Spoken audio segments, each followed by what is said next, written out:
Hi everyone, welcome to another episode of Outgrow's Marketer of the Month. I'm your host, Dr. Saksham Sharda. I'm the creative director at outgrow.co. And for this month, we're going to interview Jeff Baker, who is the CMO at Brafton, which is a content marketing agency. Thanks for joining us, Jeff. Hey, glad to be here, man. Thanks. So, Jeff, we're going to start with a rapid fire round just to break the ice. You get 3 passes. In case you don't want to answer the question, you can just say pass, but try to keep your answers to one word or one sentence only, okay? Got it. Let's do it. All right, so the first question. At what age do you want to retire? Never. How long does it take you to get ready in the mornings? 8 minutes maximum. Okay. Most embarrassing moment of your life? Missing a call with a Japanese client. Oh gosh. How many hours of sleep can you survive on? 6 minimum. Fill in the blank. An upcoming marketing trend is blank. Better content writing. The city in which the best kiss of your life happened. Ooh, Boston. Okay. Pick one, Mark Zuckerberg or Jack Dorsey.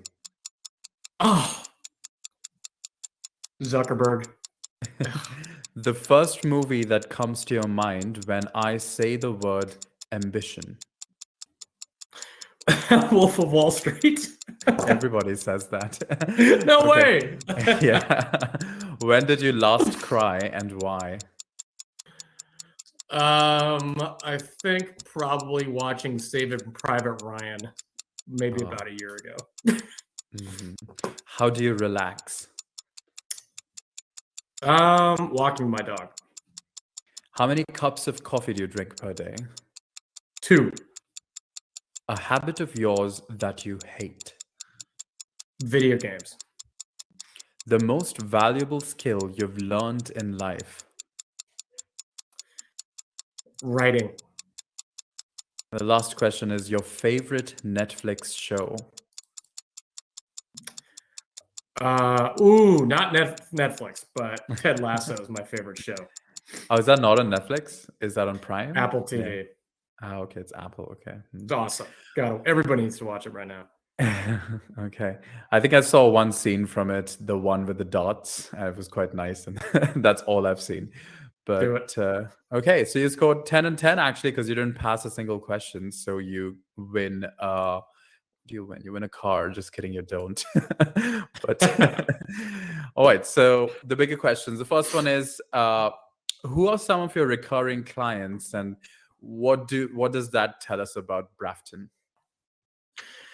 Well, our recurring clients, I can't give names because I'd have to check NDAs, but we've got a lot of recurring clients, and typically they tend to be, we're pretty well set up for like mid to large organizations, like enterprise style organizations, just because we're an extension of a marketing team. So if you've got like a marketing team on your company, we integrate really well with like creating content strategy, SEO, and that kind of thing. So naturally, with that kind of like large organization partnership, we tend to have like longer duration partnerships that go on for years. And the SEO industry in itself seems to have gained a bad reputation considering the ongoing changes and reliance of Google as a dominant search engine. Do you think SEO is a victim of its own success? Oh, that's a good question. That's kind of where I got. I mean, my specialty is in SEO. My role is inbound marketing, responsibility for that. But really, I kind of got my roots in SEO, and it's interesting because I would agree with you, and most good SEOs probably wouldn't agree with you and probably want to defend. They probably want to die on that hill, defending SEO. But a lot of SEO is doesn't do anything, to be honest with you. Like 99% of the time, when you get an SEO person that comes to you saying they're going to do SEO things and they're going to get you to the holy grail is to get better rankings, right? client understands that. I want to rank for XYZ widgets ahead of my competitors because it's like a very clear one-to-one relationship. I want to beat them. I want to win. And an SEO agency is going to naturally tell you, we can do that for you. And they're going to do a lot of things that are technically SEO things, rewriting meta descriptions, title tags, and all that kind of stuff. But for the most part, it's not going to do anything. And technically, they've done SEO, so they're going to get paid, and they've got a defensible position. But for the most part, a lot of SEO stuff doesn't do anything. So what it really comes down to is like really, really scientific. It's kind of like a scientific approach to writing content that gets you to rank for SEO.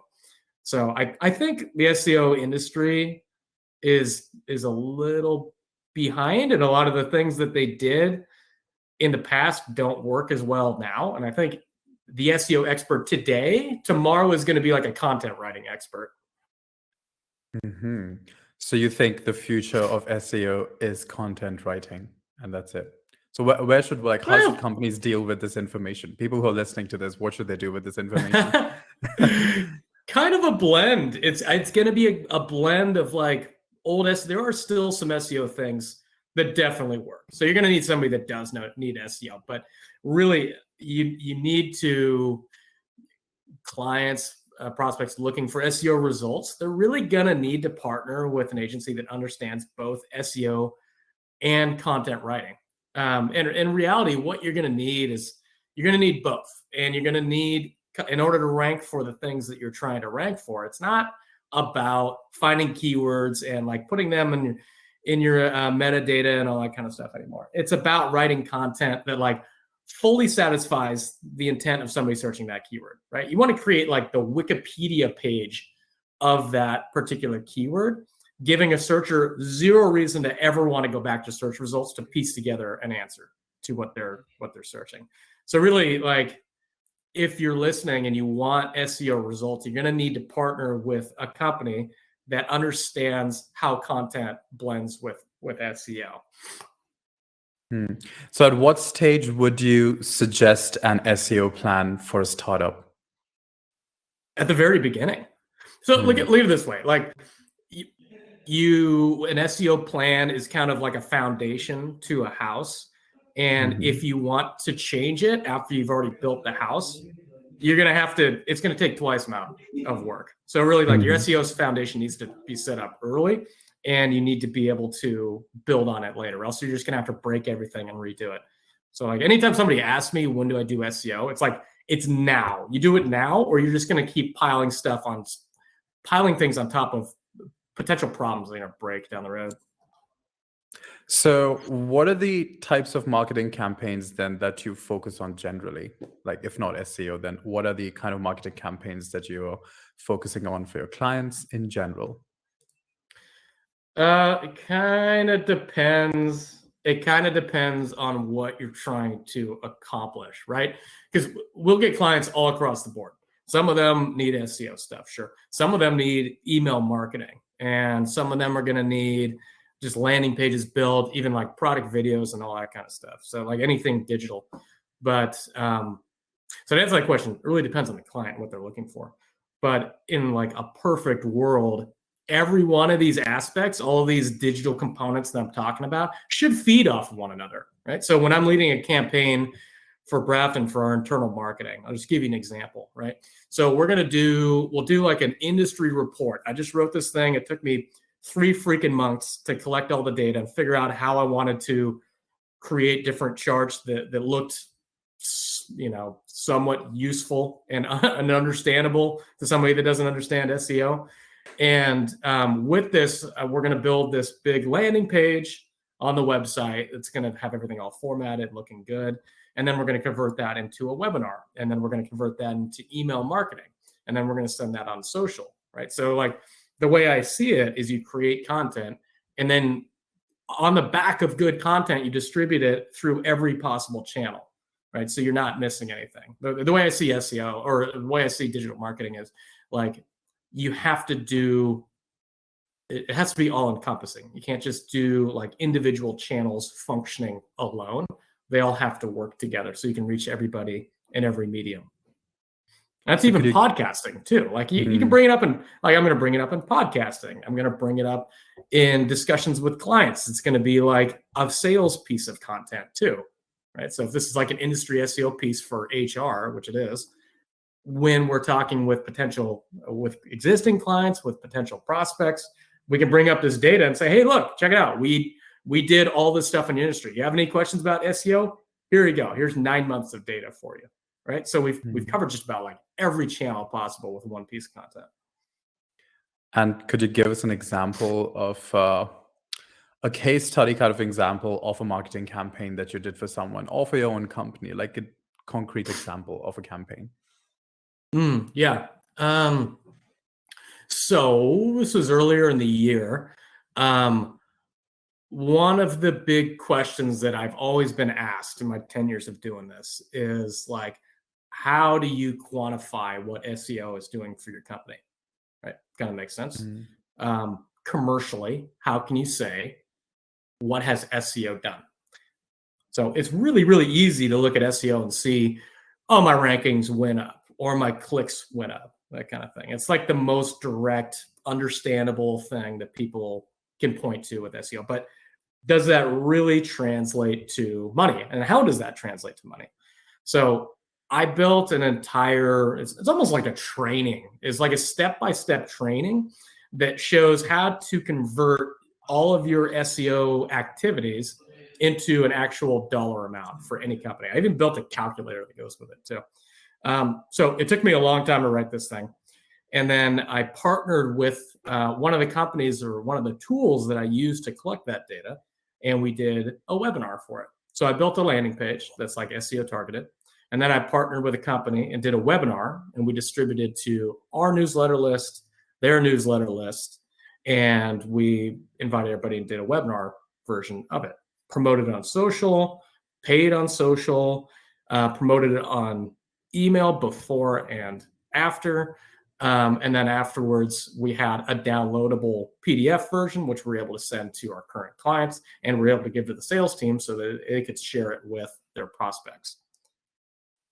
That kind of give you an idea of like top to bottom. For sure. What do you think of like during the pandemic, digital events just really, taking over the internet, and there's a kind of digital fatigue that people are going through. So how do you mold your webinars to stand out from the countless other webinars that people are seeing nowadays because, physical events got canceled?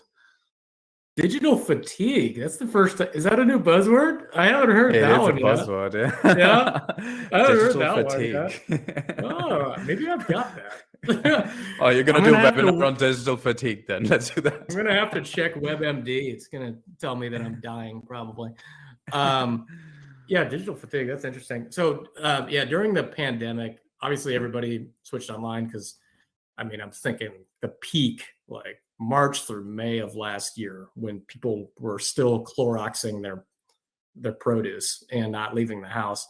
Yeah, we were doing all webinar stuff. And one of the ways that I think that we were able to get around that digital fatigue is rather than doing a webinar, we did kind of like interactive stuff. So I actually sent out an email to our newsletter list and asked them, do you have any SEO questions? Like any questions about SEO?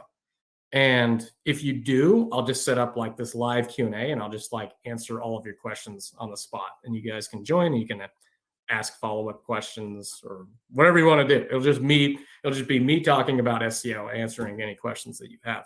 So it was like a live, unproduced format. I didn't even read the questions beforehand. I just like read through it and then answered them on the fly. So it seemed more like a person talking to them rather than like this really polished organization. So it gave us kind of like a human approach to it as opposed to something that's just super structured and formatted. It's just a little bit more personable. I think that kind of got around the whole, digital fatigue thing. So you're actually talking to a person. So, I wanted it to seem like I was there in the living room, just having like a chat over a beer. Yeah, so I think pre-recorded webinars are unlikely to have the same effect as you're saying, Ask Me Anythings, AMAs and everything, which is live and you feel like, there's a person talking to you at the other end. So Yeah, that kind of makes sense. So you said you give training to your sales team on digital marketing proficiency. So what is the one important lesson that remains a constant despite changing scenarios, whether it be the pandemic, working from home, increasing digital presence of businesses? So what is like one important lesson that remains constant? It's really a understanding of how inbound marketing works. Um, I studied under my grandfather for a long time. He was an orphan from New Zealand, and he didn't graduate high school, came to the States, and became a very successful stockbroker. And one of the what he became very, very good at is he was able to sell by educating, right? So he knew every single thing that you could possibly know about whatever it was that he did. So he never outright sold people like a salesperson would. Like you'd imagine worst case scenario, far end of the spectrum, like a car dealer, right? You come in, you're just feeling kind of gross. You're already on guard. Feel like you're walking into a spider's nest.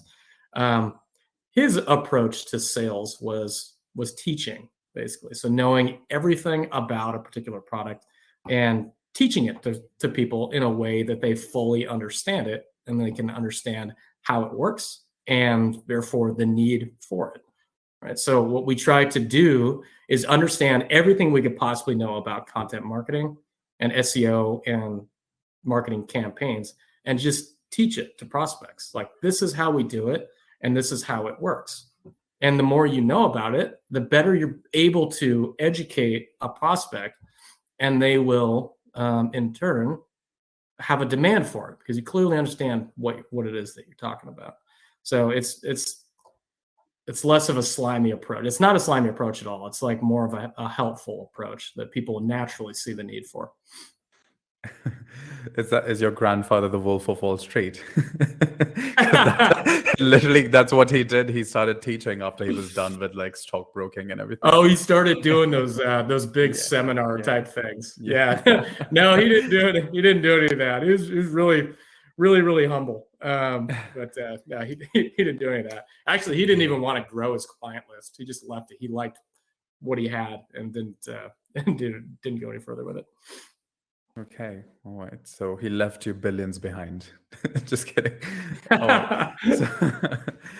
All right. So the next question is inbound lead generation, SEO, content marketing, and email marketing all have a strong connection between them. What is your one favorite tip to shoot each of the 4 pillars successfully at the same time? Oh man. I would say, all right, which ones you listed out? You listed out SEO, you listed out email, you listed out SEO, content marketing, email, and did I list out something else? Lead generation, SEO, content marketing, and email marketing. Yeah. All right. So how do you hit all 4 at the same time? Well, anything that you create beforehand, like as you're in the ideation phase of creating a piece of content, I think all 4 of those targets need to be considered at the onset as opposed to afterwards. I think a lot of companies run into problems where they will create a piece of content and then figure out the details later, and then just spray and pray and hope that it lands. So a good strategy for not doing that is, when you're in your ideation phase, consider every one of these channels. Like, okay, I got an idea for a topic that I want to write about. For example, we'll use that one that I used earlier. This it was like an SEO industry report for the HR industry. So beforehand, before I even wrote that thing, I looked in our database and said, all right, there are X number of prospects on our newsletter that are in the HR industry. Right? So I know I can email them, and I know that there's a market for it. Right? So that's done.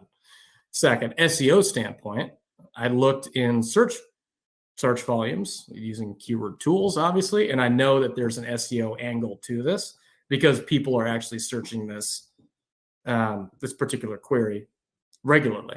So I know I'll get organic search from it. And then what are the other pillars? The content writing. Obviously, I know that the content, it's all going to be built on the content. The SEO is going to be built on the content. The email is going to be built on the content. So that checks that box. And then the last one was what? Which one did I Lead generation, I think. Lead generation. Yeah, exactly. And the lead generation is going to come as a result of emailing this out and as a result of SEO pushes, like SEO ranking for this keyword. So really, it's kind of just getting your head around creating topics that are going to satisfy all of those things before you even write your first word. And I always say that that's a really, really strong SEO point. I always say that because you have to justify every piece of content that you ever write. You have to justify it before you do so, because content is so expensive to create.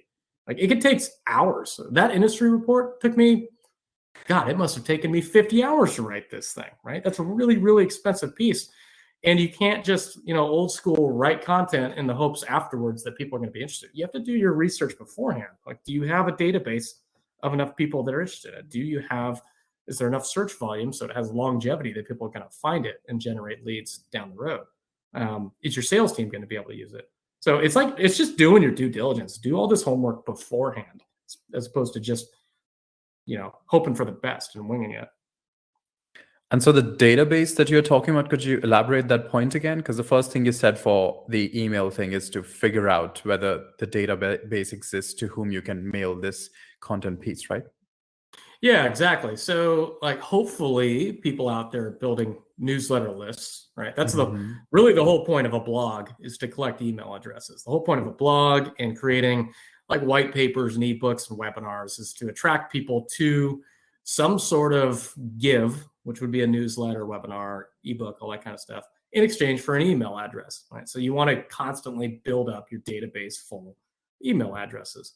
And ideally, you should be using some sort of sophisticated CRM, HubSpot, we use Salesforce, that can help you segment these people that come in so you understand what company they're working for, how large the organizations are, and then write email to them that's useful. So, all right, for example, we've got our newsletter list in our database. I'm going to segment that by people that are in the HR industry, and then I'm going to send them, when this industry report is done, here's this industry report. If you've ever had any questions about how you stack up as an HR company against your competitors, here you go. Give it a look, right? And they'll read that, and then at some point down the road, they'll be like, I need content marketing services. And they'll think, well, these guys know their stuff pretty well. They created this, the only benchmark report for digital marketing in HR. Maybe it will give them a shot. That's a nice strategy. So what is your plan for 2022? Are you going to sit and make another report in 3 months' time, or what is the big campaign for 2022 that you can reveal? Or and what do you think the trends are going to be for 2022 marketing? Yeah, I just finished that. That's good timing. I actually just finished the plan for 2022. What we're trying to do, to answer the question in one sentence, is more original content creation, and specifically more original data reports, like I was just talking about. Like those do the best, because anytime you're collecting your own, it's not regurgitated data. It's like your own original ideas and data collection, and people eat that up because it's super useful, right? So we're going to create more of that kind of stuff. And the second thing that is also, it's very similar. It's like original how-to guides for different types of marketing, right? So let me give an example, like how to do something very specific in SEO. Say, for example, how to build segments in Google Analytics, or how to write content for SEO, and writing a step-by-step guide from the source, right? Because a lot of the content that you read out there is written by writers. They're not actually written by people that do the things that they're talking about. And that's fine, but you get a lot more value out of somebody that's writing the piece that actually does what they're talking about, because they can give you screenshots and very specific tips along the way. It's like writing a step-by-step almost training on how to do specific things. And that's the best content out there, really. So we're going to try to create more of those internally on the team. So the team members that specialize in specific areas, like we've got somebody that works in just like blog management, and she runs every aspect of the blog, has done so for years. It's grown in traffic like 20-fold since she started. And so it's like, write a step-by-step guide on how to get your blog to 20x its traffic. Just do that and have people read that. We got another person in email. It's like, okay, you need to create content on how to segment an email database and email them interesting content. So it's getting the people that actually do these things to write about how they do those things, right? That's the stuff that people want to read. That's the expert content. So we're going to be writing a lot more of that kind of stuff. That's the main push for next year. It's just very time consuming. So we have to move things all over the place in order to free up time for it.